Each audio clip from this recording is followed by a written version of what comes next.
할렐루야, 아멘. 우리 한번 옆 사람 축복하면서 이렇게 인사합시다. 사랑하고 축복합니다. 예, 한 번 더 인사하시다. 이렇게 한번 인사합시다. 좋은 오후 시간입니다. 예, 오늘 특별히 우리 청년부와 함께하는 찬양 예배에 나오신 여러분들을 진심으로 환영합니다. 사실 우리 청년들이 5주마다 와서 찬양을 했었습니다. 예, 그런데 우리가 5주마다 와서 찬양은 하지만 그냥 와서 찬양만 하는 게 우리 청년들이 조금 아쉽다. 예배를 정말로 잘 섬겨보고 싶다라는 정말 하나님 앞에 좋은 마음을 우리 청년들 가운데 심어주셔서 우리 이양 오는 거 한번 제대로 한번 예배를 성도님들과 함께 드려보고 싶다는 마음에 이렇게 좋은 시간을 준비하게 되었습니다. 우리 청년들이 우리 미래, 우리 교회의 미래입니다. 그렇기 때문에 이렇게 뜨겁게 하나님을 사랑하고 또 하나님을 뜨겁게 예배하는 우리 청년들이 우리 교회의 미래이고 또 우리 교회 가운데 크신 은혜를 주실 것을 믿고 우리 청년들 위해서 더 많이 기도해 주시고 또 더 많은 사랑을 베풀으시면 정말 감사하겠습니다. 우리 설교 전에 영상을 짧게 하나 보셨습니다. 저게 뭔고 그렇지 않은 작아서 잘 안 보이는데 우리 청년들이 매주 모임을 하고 말씀을 나누고 설교를 듣고 이것을 그냥 한 귀로 듣고 한 귀로 흘려버리면 조금 아쉬울 것 같아서 종이에 메모를 합니다. 오늘 우리가 느꼈던 것, 나에게 주신 하나님의 감동, 은혜를 기록하여서 어떻게든 이 말씀대로 내가 나의 하루를, 일주일을 또 남은 평생을 살아보고자 노력하고 애쓰는 믿음의 결단을 이렇게 적고 있습니다. 그래서 그게 이제 종이가 한 장, 두 장 쌓여서 이제 꽤 많이 쌓였습니다. 이런 것들을 바라보면서 하나님께 삶을 드리겠다는 우리 청년들의 결단과 함께 우리 청년들 위해서 또 많이 기도해 주시면 감사하겠습니다. 예수님은 우리에게 고난을 주시는 분입니다. 예수님의 제자들도 많은 고난을 받았고 또 많은 성도들은 항상 고난과 함께 사는 삶을 살고 있습니다. 오늘 베드로 전서의 말씀을 여러분과 함께 나누기를 원하는데요. 예수님의 수제자 베드로 말고 그리고 말도 많고 탈도 많았던 이 베드로는 이제 자신의 사역을 마무리하고 사람들에게 그리고 교회들에게 이제 이렇게 해라라고 유언적인 설교를 하면서 믿음으로 살아갈 것을 권면하고 있습니다. 그런데 그 중에서 오늘 베드로 전서 3장에서는요 그리스도인이 받을 고난에 대하여 이야기를 하고 있습니다. 우리 삶은 많은 고난이 있습니다. 고난에는 정말 많은 이유가 있습니다. 때로는 내가 잘해서 고난을 받을 때도 있지만 내가 큰 실수를 해서 하지만 내가 어떤 것과 관계없이 불가항력적인 고난과 어려움을 겪을 때도 있습니다. 왜 나에게 이런 어려움과 고난이 오는가라고 정말 납득이 되지 않고 이해되지 않는 어려움과 고난을 겪을 때도 있습니다. 그 중에서도 성도들이 겪는 고난은 참 독특한 것 같습니다. 성도들은 신약시대와 그리고 그 이후에 지금 우리가 살아가는 이 시대 가운데서도 성도라는 이유만으로 믿음을 가진 자라는 이유만으로 많은 고난을 받으며 살아갑니다. 그런데 오늘 이 고난은 그냥 우리가 개인적으로 겪는 어려움에서 끝이 나지 않는다는 것을 기억해야 합니다. 성도들이 선을 행함으로써 받는 고난, 이 고난은 그저 개인적인 슬픔과 아픔의 차원을 넘어섭니다. 베드로전서 3장 17절입니다. 우리 이 말씀을 한번 함께 읽어보겠습니다. 선을 행함으로 고난을 받는 것이 하나님의 뜻일진데 악을 행함으로 고난 받는 것보다 나으리라. 아멘. 아멘. 이 말씀에서 보면요, 먼저 선을 행하는 자에게 고난이 있다라고 이야기를 하고 있습니다. 여기서 선이라는 것이 무엇입니까? 우리는 보통 선이라고 하면 착한 것, 정의할 수 없지만 모두가 다 동의할 만큼 납득이 되는 것, 윤리적이고 도덕적으로 사회적으로 통용이 되는 선하고 좋은 것을 선으로 알 때가 있습니다. 많은 사람들이 인정하고 많은 사람들이 다수가 맞다고 생각하는 것일 수도 있습니다. 그런데 여러분, 이런 맞음의 선의 기준에는 사실 절대적인 진리가 들어가지 않습니다. 민주주의는 많은 사람들이 결정하는 정치 제도입니다. 많은 사람 다수의 의견을 존중하고 다수의 결정을 선택하는 제도이죠. 하지만 여러분, 이 민주주의라고 해서 모든 것을 옳게 판단하는 것은 절대 아니라는 것을 우리는 잘 알고 있습니다. 다수가 결정한다고 그게 100% 맞느냐? 그것은 아니라는 것이죠. 함정에 빠질 수 있습니다. 그러나 여러분, 성경이 말하는 선의 기준은 너무나도 명확하고 정확합니다. 성경이 말하는 선의 기준은 하나님의 것이면 다 옳은 것입니다. 하나님 입에서 나오는 말씀은 다 선한 것이고 하나님께서 주시는 명령은 다 선한 것입니다. 때로는 우리의 가치와 우리의 세계관과 맞지 않아서 이게 하나님 말씀이 맞다고 라고 의문이 들 수도 있겠지만, 궁극적으로 하나님으로부터 나오는 모든 것은 선한 것이라는 믿음을 우리가 가지고 그 고백에 우리의 삶을 살아가야 된다는 것이죠. 세상이 틀렸다고 해도 성경이 맞고 하나님이 맞다면 맞는 것이고, 세상이 아무리 아니라고 해도 하나님이 오케이라고 얘기하면 그것은 절대로 따라야 될 선이라는 것입니다. 어떻게 보면 정말 간단한 기준 아니겠습니까? 그런데 문제는 이것을 따라 살면서 우리가 어려움을 겪는다는 것이죠. 이런 세상의 기준과 세상의 가치와 또 하나님이 말씀하시는 성경의 기준과 가치가 너무나도 멀리 떨어져 있길래, 세상이 하나님을 대적하여 계속해서 하나님을 멀리 떨어져 있는 삶 방향으로 나아가기 때문에 이 세상에서 살아가는 우리 성도는 늘 이런 가치의 충돌과 세계관의 충돌로 인한 어려움을 겪게 되는 것입니다. 세상의 많은 가치관, 과거에도 그랬고 현재도 이러한 가치관들의 충돌이 일어나고 있습니다. 무엇이 두렵습니까? 내가 이 세상의 길을 따르지 않으면 어려움을 겪을 것 같습니다. 때로는 아는 사람들로부터 외면당하고 왕따를 당할 것 같은 그런 두려움이 느껴질 때도 있습니다. 때로는 미래에 대한 진로가 불확실해지고 나의 삶이 이래가지고는 도태되고 망하는 것 같냐, 내가 저 사람들보다 잘하든지 어쨌든 붙어 있어야 되는데 저 사람들이 이 세상이 나를 버리면 내가 과연 이 세상에서 무엇이 될까라는 생각을 하게 되는 것이죠. 우리 청년들이 말할 때 루저가 되는 두려움이 있습니다. 우리 청년들이 개인주의가 있고 맨날 집에서 혼자 앉아서 핸드폰만 본다라고 생각해서, 여러분 청년들이 어떻게 생각하냐 모르겠는데, 우리 청년들은 이 세상에부터 누구보다도 어느 세대보다도 외로움을 싫어하고 외로움을 향한 두려움을 가진 세대라는 것을 여러분이 알아주셨으면 좋겠습니다. 그렇기 때문에 세상에서 도태되고 낙오될 두려움, 그로 인해 우리 가운데 있는 고난의 어려움을 우리는 너무나도 힘들고 어렵게 생각하는 것이죠. 그런데 여러분, 오늘 17절 말씀에는요, 선을 행하고 고난받는 이것이 하나님의 뜻이라고 분명하게 이야기하고 있습니다. 우리는 선을 행해야 한다, 그리고 고난을 받는 것이 당연하다고 성경이 기록하고 있는 것이죠.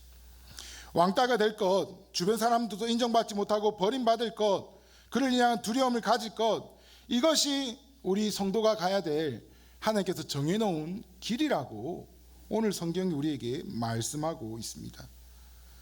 이런 말씀을 보면 우리의 길이 참 참담하고 부정적이고 때로는 희망이 없고 그리고 재미가 없는 것 같이 느껴질 때가 있습니다. 그러나 여러분, 이런 두려움 앞에서도 우리가 하나님을 붙들 때 하나님께서 우리에게 주실 은혜가 있음을 기억하시길 바랍니다. 세상 모든 것이 나를 거부하고 나를 버린다 할지라도 우리가 하나님 한 분만으로 만족할 수 있는 그 믿음이 우리 가운데 있어야 된다라는 것이죠. 우리는 고난을 두려워해서는 안 됩니다. 이 고난을 받아야 하는 것이죠. 고난을 기꺼이 감당해야 하는 것입니다. 성도로서의 지킬 그 사명을 가지고 고난을 감당해야 하는 것입니다. 그런데 여러분, 고난을 받기 위해서 필요한 것이 있는 것 같습니다. 바로 믿음이 필요합니다. 그런데 문제는 우리가 이 고난 앞에, 두려움 앞에 잘 믿어지지 않는다는 것이죠. 때로는 결단은 내렸지만 이 믿음이 쉽게 흔들리고 쉽게 사라져 버리는, 쓰러지고 넘어진다라는 것입니다. 믿음에도 힘이 필요한 것 같습니다. 에너지가 필요합니다. 그 힘과 믿음을 지탱해 줄 에너지원이 무엇이냐면 바로 우리 안에 있는 소망입니다. 소망은 현재의 어려움을 극복할 수 있는 미래에 대한 희망과 그리고 미래에 대한 기대입니다. 소망을 가진다면 여러분 인내할 수 있죠. 우리에게 소망이 있다면 지금의 힘듦이 잠깐 지나가는 잠시의 고난에 지나지 않습니다. 우리 가운데 소망이 있다면 지금 겪는 어려운 환경과 상황도 우리는 능히 이겨낼 수 있게 되는 것이죠. 여러분, 옛날에 이슬람이 항상 테러를 많이 할 때 여기저기서 폭탄이 터지고 저기서 자살 테러를 많이 하지 않습니까? 그들이 어떻게 그래 목숨을 쉽게 그렇게 버릴 수 있느냐? 그들의 그 내세관이 그런 것이죠. 내가 만약에 여기서 장렬하게 테러를 해서 죽으면 천국에 가면 너무나 많은 것을 누릴 수 있다는 그런 소망에 대한 확신이 있으니까 심지어는 자기의 목숨조차 다른 사람들과 함께 죽을 수 있는 그런 잘못된 믿음이지만 그런 믿음의 힘을 가지게 되는 것입니다. 그렇다면 우리 성도에게는 어떤 소망이 있습니까? 우리의 소망은 지금 하나님이 우리와 함께 계시고 우리 가운데 하나님의 은혜가 있다라는 것입니다. 우리 가운데 살아계신 하나님, 그리고 우리를 위하여 일하시는 하나님.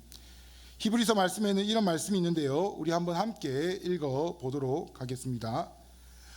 믿음이 없이는 하나님을 기쁘시게 하지 못하나니 하나님께 나아가는 자는 반드시 그가 계신 것과 또한 그가 자기를 찾는 자들에게 상 주시는 이심을 믿어야 할지니라. 아멘. 이것이 우리의 소망의 이유고 소망의 제목이 되는 것입니다. 우리 하나님은 살아계신 하나님입니다. 지금도 우리와 함께 하시는 하나님. 성경에 그냥 기록되어 있는 하나님, 책 속에 머무는 죽은 하나님이 아니라 지금도 살아계셔서 우리 가운데 역사하시는, 지금 예배드리는 순간 이 시간을 지나 집으로 가고 내일 직장을 가고 학교로 가고 가지만 그 가운데 역사하지 않는 하나님이 아니시라 그곳에서도 나를 붙들으시고 나를 인도하시고 나와 함께 동행하시는 살아계신 하나님이라 하신, 우리가 이것을 믿어야 된다는 것이죠. 그리고 그 하나님께서 우리에게 영원한 나라를 준비해 주시고 그 영원한 나라에 우리에게 좋은 것을 베풀어 주신다는 것입니다. 그렇기 때문에 상 주시는 하나님의 그 은혜를 소망하며 나아갈 때에 지금 우리가 이 겪는 고난은 너무나도 쉬운 것이 될 수 있습니다. 우리에게 지금이 전부가 아니라 다음 세상이 있다는 것, 이 영원한 새하늘 새 땅 천국의 소망을 가지는 것이 지금 이 삶에서의 잠깐의 고통을 견디게 하는 것이죠. 우리는 이런 소망을 간직함에도 그리고 또 그거를 넘어서 이 소망을 보여줄 수 있는 단계까지 나아가야 합니다. 베드로전서 3장 15절인데요, 우리 이 말씀을 한번 함께 읽어보겠습니다. 너희 마음에 그리스도를 주로 삼아 거룩하게 하고 너희 속에 있는 소망에 관한 이유를 묻는 자에게는 대답할 것을 항상 준비하되 온유와 두려움으로 하고. 아멘. 여러분, 우리 마음 가운데 그리스도를 구주로 삼고 그 구주를 향한 우리의 소망, 이 소망이 사람들에게 보여줘야 된다는 것이죠. 사람들이 우리를 바라볼 때 이런 호기심이 발동돼야 됩니다. 아니, 저 사람은 도대체 어떻게 저렇게 이 상황에서 저렇게 희망적으로 소망을 가지고 어렵지만 견디며 저렇게 살아갈 수 있는가? 우리의 소망에 대한 이유를 궁금해한 사람이 나타나야 한다라는 것입니다. 세상이 바라볼 때는 별것 아닌 것처럼, 세상이 바라볼 때는 아무것도 아닌 것처럼 무시당할 때도 있고 어려움 당할 때도 있지만 우리 안에 소망으로 말미암아 세상 가운데 믿음이 무엇인지 보여줄 수 있어야 되고, 그 믿음으로 말미암아 세상 사람들에게 저 사람에 대해서 그리고 우리를 넘어서 역사하시는 하나님에 대해서 보여줄 수 있는 우리의 삶이 되어야 된다라는 것이죠. 사랑하는 여러분, 우리는 세상의 기준을 따라, 세상의 생각을 따라, 세상의 판단을 따라 살아가는 사람이 아니라 하나님의 뜻을 따라가야 된다라는 것이죠. 그렇기 때문에 우리의 삶의 기준은 세상의 숫자가 아닙니다. 좋은 직장, 좋은 대학, 좋은 연봉, 큰 아파트, 좋은 차, 이것이 우리의 목적과 우리의 사명이 아니라는 것을 기억해야 됩니다. 우리는 하나님께서 허락하신, 때로는 부족하고 연약할 수 있습니다. 그러나 하나님께서 맡겨주신 사명을 잘 감당할 때에 이 세상을 향하여서 하나님의 소망을 보여줄 수 있는 사람이 되어야 되는 것입니다. 여러분, 우리나라가 어렵고 힘든 시대에 먹을 것이 없고 그리고 겨울에 땔감이 없어서 다 산에 있는 나무를 베어서 땔감으로 쓴 적이 있습니다. 그래야 1950년 기준으로 한국 전쟁 당시에 우리나라 산 전부가 거의 벌거숭이 산이 되었습니다. 예. 그리고 이제 1970년대부터 이제 새마을 운동이 일어나고 이제 산림 사업이 이제 일어나면서 식목일마다 나무를 열심히 심었죠. 그래서 우리나라 나무의 산에 제일 많이 심는 나무가 소나무입니다. 소나무. 그래서 우리나라에는 소나무가 어딜 가나 제일 많습니다. 그런데 이 소나무 다음으로 두 번째 많은 나무가 무엇이냐면 참나무입니다. 참나무. 예. 그런데 여러분, 참나무는 그 누가 계획적으로 심은 적이 한 번도 없다고 합니다. 그런데 어떻게 우리나라 산에 이런 참나무가 많이 있을 수 있을까요? 여러분, 참나무가 어떤 열매를 맺습니까? 아십니까? 도토리를 맺습니다. 예. 도토리 나무가 따로 나무 이름이 있는 게 아니라, 예, 도토리 나무 안에, 예, 참나무는 나무 한 6가지 종류가 도토리를 맺는 나무인데 그 중에 우리나라에 가장 많은 나무가 바로 참나무입니다. 그런데 한 번도 심은 적이 없는 이 나무가 어떻게 지금 우리나라 산 중에 두 번째로 많은 나무가 되었는가? 그 이유는 바로 이 사진의 주인공 때문에 그렇습니다. 사진 한 장 띄워주십시오. 예, 다람쥐입니다. 예. 다람쥐는 가을 내내 도토리를 수확합니다. 어떻게 수확하냐면 양손에 들고 보쯤을 매는 것이 아니라 입안에 집어넣습니다. 예. 10개 정도 입안에 가득하면 들어간다더라고요. 예, 이제 사진 빼주셔도 되고요. 10개 정도 들어가는데 그 10개를 모으면 자기만의 위치에, 예, 숨긴다고 합니다. 낙엽을 제치고 땅을 어느 정도 판답니다. 그리고 그 위에 낙엽을 덮는다고 합니다. 그래서 가을 내도록 매일매일 수백 번을 이렇게 도토리를 입에 넣고 어디 가서 숨기고 입에 넣고 어디 가서 숨기고 한답니다. 그런데 여러분, 이 도토리가 머리가 좀 나쁘다고 합니다. 예. 무슨 말이냐면 자신의 숨긴 것의 10%뿐이 기억을 못한답니다. 예. 10군데 숨기면 기억하는 것이 한 군데뿐이라는 것이죠. 예. 그러니까 우리나라에 도토리 나무가 많을 수밖에 없습니다. 예.